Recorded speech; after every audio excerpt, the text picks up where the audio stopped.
마음에 근심하지 말라. 아직도 설교를 목사의 마음이나 목사의 실력으로 보는 사람 없겠죠? 설교는 입술을 내어드렸고 하나님의 나팔수로 쓰임받는 대언하는 자리입니다.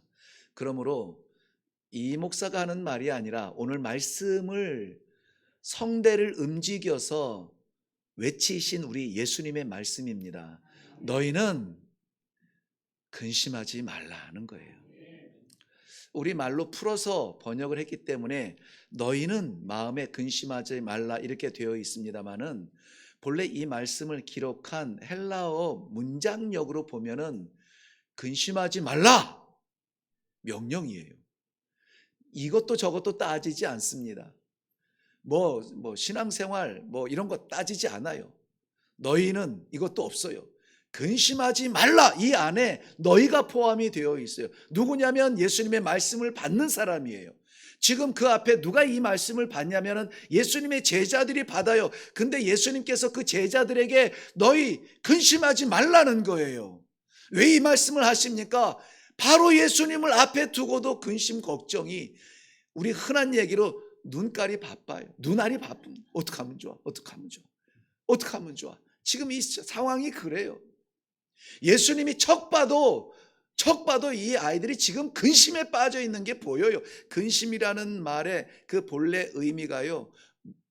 풍랑, 그러니까 물결치는 그런 풍랑이는 물결과도 같은 그런 거예요. 정적이 흐르는 고요함이 아니라 바람 불어 물결이는 그러한 풍랑이는 물결과 같다라는 말이 이 근심하다라는 말의 그 본래 의미예요. 무엇 때문에 마음에 근심합니까? 무엇 때문에 내 마음은 요동치고 있습니까? 무엇 때문에 정신 차리지 못합니까? 우리 주님과 함께 잔잔한 호수에서 노젓는 이 신앙의 행복은 어디 갔고 무엇 때문에 이렇게 급한가요? 무엇 때문에 바쁜가요? 왜 예수님이 없는 사람처럼 사시나요? 예수님께서 이 제자들에게 이렇게 말씀하시는 데는 이유가 있습니다. 지금 꼭 시간적으로 그 앞에 되어진 일이라 이렇게 말하기는 어렵지만 그럼에도 그런 확률이 더 많죠. 그럼에도 불구하고 지금 예수님께서 이 말을 하는 그 말을 듣는 제자들은 지금 이 긴박한 상황이 난리가 난 거예요. 왜냐하면 예수님께서 정말 이 땅에 메시아로 오셔서 다윗 같은 왕이 되셔서 호통치고 다스려야 되는데 아니 이 무슨 일이지? 갑자기 우리 발을 씻겠다고 허리에 수건을 동이시고 무릎 꿇고 우리 발 앞에 조아려서 정수리를 보이며 우리의 발을 씻어주시는 종의 모습으로 너희도 이렇게 했으면 좋겠다고 말씀하시는 거죠. 뿐만이 아니라 예수님께서 왕으로 오셔서 좀 자리 한 자리 하시면 나는 우편에 나는 좌편에 앉고 싶은데 나는 십자가에 못 박혀 죽으리라고 말씀하시는 거예요. 주님께는 그럴 일이 있을 리가 없습니다. 내가 그렇게 못하겠습니다 라고 말하는데 아니 네가 나를 3번이나 모른다고 부인하리라. 네가 내 이름에 침묵하리라. 나는 믿는 사람 아니라고 말할 것이라. 도망칠 것이다 라고 말하는데 제자들이 마음이 어떻겠습니까? 나냐? 나냐? 그러는 가운데에 우리 주님께서 갑자기 근심하지 말라는 거예요. 너희가 하는 것이 아니에요. 너희가 감당할 일이 아니라는 것입니다. 하나님께서 사랑하시고 하나님 내 것 아니라 하나님 것입니다라고 말은 하면서 왜 근심의 물결이 잔잔하지 않지? 집 문제로 그래? 차 문제로 그래? 직장 때문에 그래? 천지를 지으신 아버지 우리 주님 눈앞에는 아무것도 아닌 것 가지고 지금 우리는 그야말로 속된 표현으로 눈깔이 바빠요. 어떻게 하면 좋아? 어딜 가면 좋아? 정신이 없어요. 우리 주님이 그 모습을 안타깝게 보시면서 너희는 마음에 근심하지 말라는 거예요. 근심하지 말라. 예수님도 가신다고 말씀하셨고 죽는다 말씀하셨고 물론 사흘 만에 살아나실 것을 말씀하셨지만은 죽는다고 하시지, 또 제자들은 배반하고 도망간다 하시지. 그러니까 제자들은 두려워할 수는 있습니다. 그래서 오늘 말씀을 주시는 거예요. 혹여라도 예수님이 마주 보고 있는 이 중에도, 예수님의 말씀이 쏟아지는 이 중에도 뭔가 우리의 마음에 불안함이 있고 요동함이 있고 어떻게 하면 좋지, 해결되지 않은 숙제 때문에 혼란스러운 믿음이 있거든. 오늘 이 말씀을 그대로 받으실 수 있기를 바랍니다. 예수님께서는 세 가지 말씀을 주시는데, 먼저는 2절 말씀 보세요. 제자들의 근심은 예수님이 곧 이별하실 것 같은 그러한 말씀으로 하시니까 두려워하는데요. 2절에 내 아버지 집에 거할 곳이 많도다. 내 아버지 집을 얘기하는 거 어디입니까? 천국이에요. 하나님 나라, 하나님 계시는 곳 천국입니다. 몇 평짜리 집이 아니에요. 우리 하나님의 나라를 말합니다. 지금 내가 너희를 잠시 떠나는 이 잠시의 이별, 그러나 내가 가서 너희를 위하여서 처소를 예비하고, 3절 말씀 연결돼서 해설하시죠. 너희를 위하여서 거처를 예비하노니 그럼 내가 다시 올게. 3절 말씀 보세요. 거기에 너희도 있을 것이다. 어디냐면은 내 아버지의 집. 내 아버지의 집, 지금 예수님께서 지금 가시려고 하는 아버지의 집에 너희도 있게 할 거야. 가면 좋죠. 그런데 예수님은 지금 이별한다고 하시지, 제자들은 마음이 두근거리고 그냥 짬만 나면 도망가려고 하지. 그 길을 어떻게 합니까? 도마는 두려워서 질문을 합니다. 예수님께서 우리가 너무나 잘 아는 말씀으로 6절 말씀에 응답해 주시죠. 예수께서 가라사대 내가 곧 길이요 진리요 생명이니 나로 말미암지 않고는 아버지께로 올 자가 아무도 없느니라. 저는 아무도 못 간다는 말보다는 좀 가고 싶은 마음이 크니까 이것을 다른 문장으로, 성경을 바꾼 거는 아닌데요, 다른 문장으로 표현하면 이겁니다. 나로 말미암지 않고는, 나 외에는 아무도 아버지께로 올 자가 없느니라. 이건 무슨 말이냐면은 나만 있으면은 간다는 거예요. 나만 있으면 하나님 앞에 간다는 거예요. 나 예수 그리스도가 유일한 길이요 유일한 진리요 유일한 생명이라고 우리는 믿는 사람이 누구냐? 성도입니다. 진리, 다른 데 진리가 없어요. 세상 다 변합니다. 예수님은 변하지 않아요. 진리라는 것은 이 사복음서, 복음서의 아주 핵심이기도 합니다만은, 그러므로 우리 진리이신 예수 그리스도, 진리라는 것은 변하는 것이 아니에요. 진리는 변하면 진리가 될 수 없습니다. 다 변하지만 변하지 않는 딱 하나가 있는데 바로 예수 그리스도라는 것이죠. 이것을 예수 그리스도를 진리로 표현한 것이 마태복음에서는 한 번 기록이 되고요, 마가복음과 누가복음을 통틀어서 4번 정도 기록이 되어져요. 그런데 요한복음에는 자그마치 15번이 기록됩니다. 그런데 요한 서신 있죠. 요한 1, 2, 3서 15번, 25번이에요. 죄송합니다. 25번. 그리고 요한 서신에도 20번이 이 진리에 대해서 증거하고 있습니다. 그러니까는 물론 그 다른 데 적게 진리를 기록했다고 해가지고 그것들은 진리가 아닌가, 그 말씀이 아니라 정말 이 사도 요한은 예수님의 곁에서 이 말씀을, 예수님의 말씀을 들을 때에 떠나면 죽는다는 것을 알게 된 것이죠. 진리 없으면 껍데기라는 것을 알게 된 거예요. 아무리 화려해도 이 진리 없으면 다 무너진다는 것을 알게 된 거예요. 그러니까는 예수님께서 내가 곧 길이요 진리요 생명이라고 말할 때는 그만큼 확신이 있었던 것이죠. 사랑하는 성도 여러분, 오늘 이 말씀 우리가 너무 잘 아는 말씀이어서, 요절처럼 아는 말씀이어서, 요한복음 14장 1절에서 6절 말씀은 내가 곧 길이요 진리요 생명이니, 이거 구원받는 길이야. 구원받는 길이야. 전도하는 길이야. 그래서 하나님의 나라, 하나님의 집, 그리고 구원, 예수 그리스도께서만 유일한 길이 되신다. 여기에 매여 있어요. 그런데 제가 묵상할 때에 물론 우리가 너무나 잘 알고 있는 그 축복에 대한, 우리가 누릴 축복에 대한 그 하나님의 은혜에 감사하면서 묵상을 하는데요, 우리가 간과하고 있는 것이 있습니다. 우리가 간과하는 것, 뭐냐면은 예수님께서 우리가 하나님의 나라에 가고 아버지의 곁에서 영원한 찬송을 부르고 예비하신 그 면류관을 쓰고 이 구원의 모든 완성들이 다 이루어지는 것이 좋은데, 그러기 위해서는 예수님께서 다시 오셔야 한다는 거예요. 내가 다시 와서 너희를 데려간다는 거예요. 다시 와서. 예수님이 다시 온대요. 여러분, 이것이 쉬운 짧은 이 네 단어, 두 단어, 이 짧은 말이지만은 이거 쉽지 않아요. 마치 우리 표정에는 오신다는데 그게 어째서요? 이런 표정이신데요. 나 같으면은 안 와요. 내 인격 가지고는 두 번 다시 오고 싶지 않은 데가 이 지구촌이에요.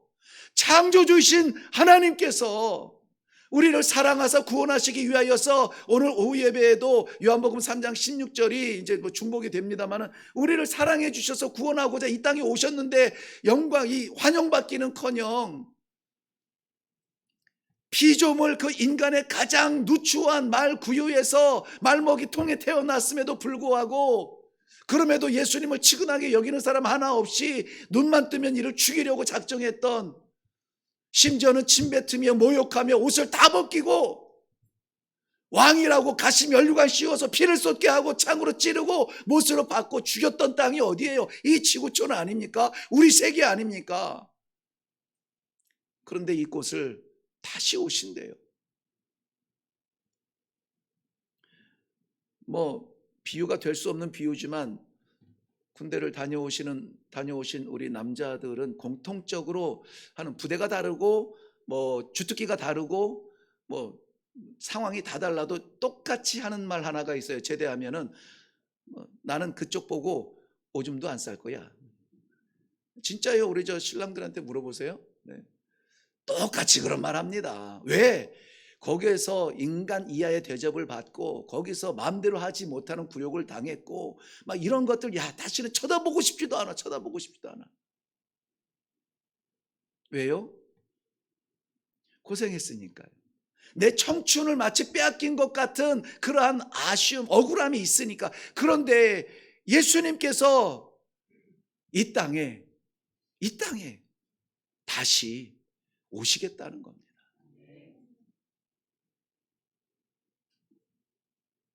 이해할 수 없어요. 정말요? 정말 다시 오실 겁니까? 다시 오시겠대요. 누구 보내셔도 될 것 같은데요? 아니, 내가 다시 와서 너희를 데려가겠다는 거예요. 목적이 나를 데려가기 위함이구나. 완전하지 못한 삶으로 성도의 이름표 달고 살아가기에 급급한 나를 하나님께서 데려가시기 위해서 기억하고 싶지도 않은 이 땅에 다시 오시겠다고 하시는 거구나. 얼마나 저는 이 말씀을 묵상할 때 가슴이 뜨거웠는지 몰라요. 저도 다시 가고 싶지 않은 곳이 있습니다. 그런데 우리 주님께서 다시 오시겠다 하세요. 주님이 다시 오시겠다고 했으면 분명히 다시 오십니다. 이것을 오늘 말씀의 제목을 저는 다시 와서라고 했습니다마는, 우리는 이것을 간단한 표현으로 말합니다. 재림이라. 이것이 너무나 종교적 표현이라서 우리 성도들끼리만 재림 얘기하지, 지금 이 시대에 잘 살고 지금 잘 나가고 있는데 재림 하실까봐 걱정인 이 시대에 예수님의 재림에 대해서 설교하는 것 쉽지 않아요. 조금 더 나중에 오셨으면 좋겠다고 그래서 이단들도 뭐라고 하냐면요, 재림 지연설 이런 얘기합니다. 왜냐하면 우리가 하도 잘하고 있기 때문에 잘 관리하고 잘 살고 있어요, 걱정하지 마세요, 이만하면 괜찮아요 라고 하니까 예수님이 오실 필요가 없다고 말하니까는 자꾸 이 재림이 지연된다 해서 재림 지연설을 말하는 이단도 있어요. 이 우주는 망할 것 같지 않아요. 이제 로봇 만들어내고 인공지능이 막 활동하고 이러면 부족한 거 다 채워지고 사람이 못할 일 다 할 수 있고 정말 여기는 영원한 행복이 있을 것 같아요. 우주 영원설. 그런 착각에 빠뜨립니다. 그래서 우리가 힘쓰고 애쓰면 된다, 해보자. 예수 없이.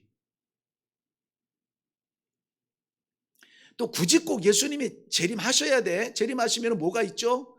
심판이 있잖아요. 심판 받아야 되고 또 그거 꼭 오셔야 되나? 안 오셔도 지금 좋잖아. 좋잖아. 만족한 삶 가운데 굳이 재림을 이야기하는 설교를 듣지 않으려고 합니다. 그런데요, 우리가 싫든 좋든 예수님께서 오늘 말씀하셨고요, 하나님께서 이것을 작정하셨습니다. 예수님께서 메시아로 재림과 초림 두 번 오시게 되는데요, 처음 오신 것을 초림이라고 말해요. 예수님께서 초림하셨을 때에도 우리 지구촌이 구한 것이 아니라 하나님께서 작정하셔서 보내주신 거라고 했어요. 하나님께서 정하셨기 때문에 이루어진 것입니다.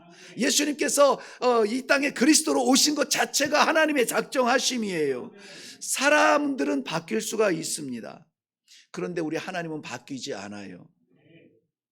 우리 반대로 말하면요, 우리 사람이 바꿀 수 없는 하나님만의 작정한 시간이 꼭 오게 되어 있습니다. 우리 사람이 거부할 수 없는 재림의 현장에 우리가 거할 수밖에 없는 때가 있습니다. 그것을 하나님이 이루세요.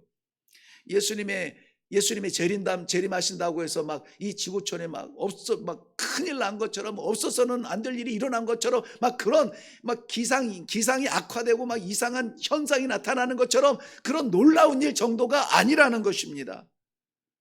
하나님이 예정하신 일이 나타나는 거예요. 나타나는 거예요. 예수님의 그 재림을 기록한 것은 성경인 것이 너무나 감사해요. 성경의 일점 유래도 우리가 거부할 수 없고 피할 수 없고 바꿀 수가 없습니다. 우리 인류의 역사를 표시할 때는 BC, AD 이렇게 표시합니다. 아시겠지만 BC는 Before Christ, AD는 Anno Domini. 그래서 Before Christ는 그리스도 이전의 세계를 주전 몇 세기 이렇게 얘기해. 주전 몇 년. 그리고 예수님을 중심으로 해서, 물론 예수님의 탄생 시점을 계산하다가 3년 정도 이렇게 오차가 있을 수 있습니다만 그리 중요하지 않아요. 예수님께서 오신 이후에 아노 도미나이, 주님의 시대가 드디어 됐다라고 해서 주후 이렇게 이야기합니다. 우리나라만 그것도 다 그런 건 아니고 고집스럽게 얘기하는 그 사람들이 있죠. 단기 라고 하나요? 단군 이후 몇 년 이렇게 얘기하죠. 그거 우리나라만 그렇게 써요. 한 발만 벗어나도 한 발 벗어나면 바다구나. 네, 한 발만 움직여도 다른 나라에서는 안 쓰는 거 우리만 쓰고 있는 거예요. 그거 말고 보편적으로 지구촌이 쓰고 있는 이 역사에 주님께서 중심이 되어주고 계시는 것입니다. 주님이 오셨느냐, 주님이 오시기 이전이냐 이후냐 이거예요. 예수님께서 오시기 이전에도 하나님께서는 오실 것을 예언해 주셨어요. 그것을 미리 말씀해 주셨던 것이죠. 이사야서 7장 14절 말씀에는 그러므로 주께서 친히 징조로 너희에게 주실 것이라. 보라, 처녀가 잉태하여 아들을 낳을 것이요 그의 이름을 임마누엘이라 하리라. 우리는 너무나 상식이에요. 그런데 지구촌에 아무도 처녀가 잉태하여 아들을 낳은 사람이 없어요. 하나님의 임재, 임마누엘, 하나님이 너희와 함께 하는 것이라는 거예요. 그러니까 우리에게 생명된 것은 하나님이지 사람이 아니에요. 우리에게 구원되는 것은 하나님이지 사람이 아니라고요. 우리의 손을 잡을 분은 하나님이지 사람이 아니라고요. 사람에 의해 존재할 존재가 있고 하나님에 의해 존재할 존재가 있습니다. 우리는 하나님께서 이 땅에 존재케 하신 성도들이라는 사실을 믿으시기를 바랍니다. 그런데 말도 안 되는, 이게 지금 과학적으로도 안 되는데, 그때는 과학도 미비했던 그때에 말씀하셨는데 이 일이 이루어졌습니다. 미가서 5장 2절 말씀에는 베들레헴 에브라다야, 너는 유다 족속 중에 가장 작을지라도 이스라엘을 다스릴 자가 네게서 네게로 나올 것이라. 그의 근본은 상고라, 영원에 있느니라 그랬어요. 베들레헴 에브라다에 대한 설명은 제가 성탄절에 한 2번 말씀해서 더 이상 설명 안 합니다. 그 슬픔의 땅에서 구원자가 나고 작은 그런 부족 속에서 가장 세상을 구원하는 그리스도가 탄생하시죠. 그가 누구냐면은 예수 그리스도세요. 그는 마리아에게 출생했으나 그의 생명은 마리아가 시작이 아니라는 것이죠. 그의 근본은 상고라. 아주 먼 옛날인데요, 우리가 표현할 길이 없어서 상고요, 그것을 하나님께서 말씀하실 때 영원이라는 거예요. 영원 전에 계셨던 그가 이 땅에 오셔서 영원까지 살아계실 바로 예수 그리스도가 오늘 우리가 믿는 예수 그리스도라는 것이죠. 그가 베들레헴에 오셨어요. 스가랴서 11장 12절 이후의 말씀에 보면은 은 30에 팔릴 것을 말씀하셨습니다. 이사야서 53장은 우리가 잘 아는 대로 예수 그리스도께서, 메시아께서 십자가에 죽으셨다가 3일 만에 부활하실 것을 말씀해 주셨죠. 이런 것들이 다 기록 안에 남겨져 있습니다. 여러분, 세상의 역사를 주전 몇 년, 주후 몇 년, 세상의 역사를 왜 숫자로 표시하는지 아세요?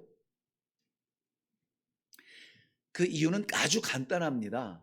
세상에 속한 해 아래에 있는 모든 것들을 숫자로만 표현할 수밖에 없는 것은 다 변하기 때문에 그래요.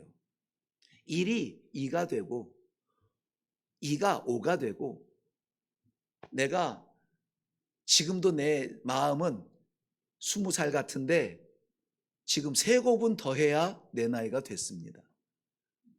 2023년 영원하지 않습니다. 이거 2024년으로 갈 거예요. 우리가 여기 머물 수가 없습니다. 그래서 모든 것이 다 변하는 지구촌에 사는 우리도 다 변해요. 지금도 애쓰고 수고하고 정말 누구에게 부끄럽지 않은 최선으로 열심히 살아가고 있지만은요, 우리를 정리하는 것은 딱 한 줄이면 돼요. 몇 년 몇 월 몇 일 출생, 몇 년 몇 월 몇 일 사망. 그게 우리예요. 그런데 그 한 줄에 적힐 숫자 때문에 우리가 매여서 살지 말자고요. 얼마를 벌었고, 노후를 위해서 얼마가 필요한데 얼마를 예비했고, 몇 평짜리 집에 살고 몇 년을 살았고, 이러한 숫자 안에 갇혀있지 말자는 거예요. 왜? 우리가 믿는 주님은 영원하신 분인데, 그분이 오신다고 해서 왔고, 오셔서 나를 위해서 십자가에 죽으셨고 다시 오신다고 하니까 우리의 눈은 누구를 봐야 됩니까? 예수 그리스도를 바라보면 되는 것이죠. 예수 그리스도, 그 한 분만 살아갑니다. 그분만 기쁨입니다. 그것이 전부입니다 라고 말할 수 있는 성도, 예수님의 재림 때에 얼마나 행복할까요? 이 변화무쌍한 시대를 살아가면서 우리가 변치 않아야 될 것은 우리 주님의 내게 주시는 말씀이에요. 모르겠습니다. 저는 동일한 본문을 묵상하고 동일한 음성을 외치지만 우리 성도님들에게는 다양한 이 접촉이 있고 하나님의 만져주심이 있겠죠. 그거 붙잡으셔야 돼요. 마태복음 24장 35절 말씀에도 천지는 없어진다. 지금 네가 걱정하고 고민하고 죽을 것 같은, 그리고 네가 행복해하는, 이것만 있으면 다 되겠다라고 하는, 다른 거 다 필요 없다라고 하는 그것도 다 없어진대요. 그런데 내 말은 없어지지 아니하리라. 무슨 말씀이냐면은 반드시 나타나리라, 반드시 이루어지리라 하는 말씀입니다. 그 말씀을 이루시는 것 가운데 저는 우리 이 믿음의 공동체, 우리 이렇게 성도님들이 동일하게 가슴에 새겨야 될 이 동질성 한마디를 외친다면, 예수님 다시 오십니다 하는 거예요. 우리 주님 재림하십니다. 안 오실 것처럼 살지 마시고 오실 때에 할렐루야 두 팔 벌려서 영접할 수 있는 성도로 살아가시자고요. 왜냐하면 다시 오실 우리 주님은 이렇게 약속하세요. 내가 다시 와서 너희를 내게로 영접하겠다는 거예요. 나 있는 곳에 너희도 있게 하겠다는 거예요. 지금은 잠시 함께 있지만은 그때는 영원히 함께 있는 겁니다. 지금 우리가 붙들고 있는 것은요, 우리 손가락에 힘 빠지면은 새어나갑니다. 아니, 내 손가락에 힘 안 빠져나가도 지들이 알아서 빠져나가요. 아무리 아끼고 그냥 막 욕을 듣고 내가 좀 수치를 당해도 내가 이건 안 뺏길 거야, 막 통장을 금고에다가 집어넣고 키를 3번이나 돌려가면서 바꿔놔도요, 지금 그거 있습니까? 있는 분도 있나 보네요. 근데 영원하진 않잖아요. 영원하진 않아요. 영원한 것은 오직 예수 그리스도밖에 없다는데, 이게 목사기 때문에 하는 말입니까? 우리 주님께서 하시는 말씀이에요. 놓치고 싶지 않은 그 영혼들에게 주시는 말씀 받으시기를 바랍니다. 성육신하신 임마누엘 예수 그리스도께서 이 땅에 33년이라고 하는 수치스러운 숫자적인 삶을 다 사셨어요. 그리고 마지막에 제자들에게 주시는 말씀입니다. 예수님과 제자들의 마지막 그 이별 장면은 좀 무겁습니다. 말씀드린 것처럼 십자가에 죽어야 할 것을 말씀하시죠. 그리고 요나처럼 사흘 만에 살아날 것을 말씀하시죠. 그리고는 내가 더 이상 너희들과 함께 머물지 못하고 내 아버지 집에 가실 것을 말씀하시죠. 그리고 내가 다시 올 것을 말씀하시죠. 그리고 마지막에는 오실 뿐만이 아니라 너희를 함께 데리고 가서 같이 머물겠다고 약속해 주시죠. 자, 이 5가지 말씀 중에 몇 개가 이루어졌습니까? 3개는 이루어졌어요. 3개는 됐다고. 십자가에 죽으셨고 부활하셨고 승천하셨고, 그걸 보고도, 말씀하신 그분의 그 말씀을 보고도 이 2개 없을 거라고 생각하십니까? 아니에요. 우리는 이 말씀, 예수님 말씀하신 말씀이 그럴듯하여 믿는 것이 아니에요. 예수님이 하신 말씀의 문장을 믿는 것이 아니라 그 말씀을 하신 예수님을 믿는 거예요. 그러니 예수님이 하신 말씀은 반드시 이루어집니다. 우리 예수님 다시 오십니다. 우리 예수님 다시 오시어서 지금 함께 할 수 없는 그 모든 사랑을 우리 하나님께서 같이 하실 수 있다는 것입니다. 거짓이 없으신 우리 주님, 진실하신 우리 주님 꼭 붙드시고 사시기 바랍니다. 사람은 거짓돼요. 거짓된다라고 하면 자존심 상하니까는 이렇게 표현하죠. 어쩔 수 없었어, 이렇게 얘기합니다. 냉정하게 보면은 거짓된 결과입니다. 그런데 우리 주님은 진실하세요. 사람은 연약합니다. 저도 다 알듯이 우리 모두 다가 다 왕년에는 쓰러지지 않을 그러한 부러지면 부러졌지 휘지 않아 이런 거 붙잡고 살아갔던 청춘들인데요. 지금은요, 그냥 살려주시는 게 감사하고 쓰시는 게 감사하고 연약합니다. 그런데 우리 주님은 전지전능하신 분이십니다. 우리의 사랑은 이기적이에요. 우리의 결혼에, 늘 우리 일회교에서 말하지만은 결혼의 파트너를 결혼 꼭 하고 싶다는 그것도 결국은 뭐냐면 내 마음에 드니까예요. 내 마음에 드니까.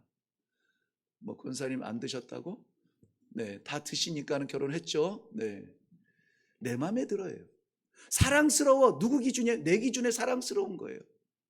괜찮아 보여. 누구 기준에? 내 기준에 괜찮아 보여. 이 정도면 맡길만해. 내 인생 맡길만해 하니까는 결혼 덥석하게 되는 것이죠.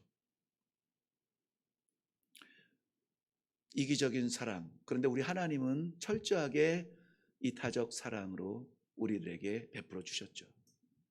자기를 이롭게 하지 아니하고 자기는 상처받고 쓰라리고 죽더라도 우리를 살리기 위해서 베푸신 사랑입니다.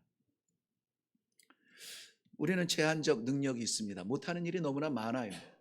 그래서 일부 예배 때 제목만 간증을 했지만은 2부 예배도 공평하게 제목만 간증하면은 정말 최근에 저의 어떤 그 무력함과 무능함과 이런 것들로 인해서 정말 예수 안 믿었으면 우울증에 걸려서 그야말로 그렇게 살 수밖에 없는 그런 환경이라 나라고 없겠습니까? 있어요.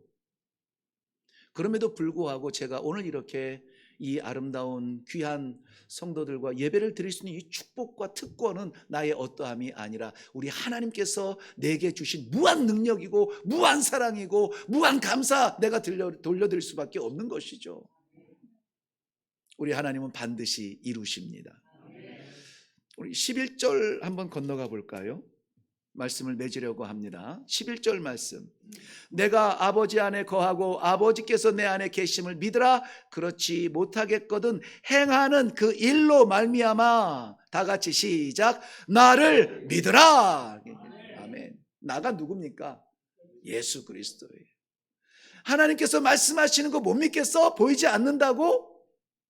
보이지 않으면 못 믿을 수 있죠. 그러면 그 하나님께서 하신 일을 봐, 그 기적들을 봐, 약속하신 메시아로 온 나 자신을 나를 보라고, 그 기적들을 보라고 봐도 못 믿겠어? 그러면은 나를 믿어라. 즉 예수 그리스도 나를 믿으라고 말씀하고 있습니다. 우리 모두는 우리 주님께서 다시 와서 나 있는 곳에 함께 있게 하리라는 이 약속의 대상이 되기를 바랍니다. 그리고 그 약속을 주신 예수님의 친히 하시는 음성이 잊혀지지 않기를 바랍니다. 주님 이렇게 말씀하셨잖아요 라고 내밀 수 있는 보증 수표를 오늘 마음에 새기고 돌아가시기를 바랍니다. 우리 주님 다시 오실 때 할렐루야로 영접할 수 있는 우리 모든 성도들이 되시기를 바랍니다. 그런 귀한 축복이 있기를 바라요. 다 같이 기도하겠습니다.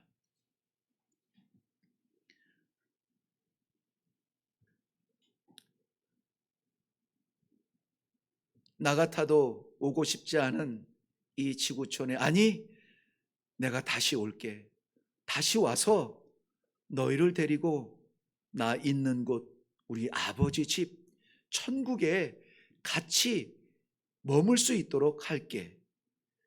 주의 재림을 드디어 소망으로, 그러면 주님 어서 오시옵소서, 주의 재림을 드디어 사모하는 믿음으로 거듭나게 하시는 귀한 말씀을 인하여 감사합니다. 지금 순간을 살아가는 얄팍한 인생이 아니라 우리 다시 오실 주님 만나고 영원을 살아가는 지혜로운 우리 성도들이 다 되게 하여 주시옵소서. 감사드립니다. 예수님의 이름으로 기도하옵나이다. 아멘.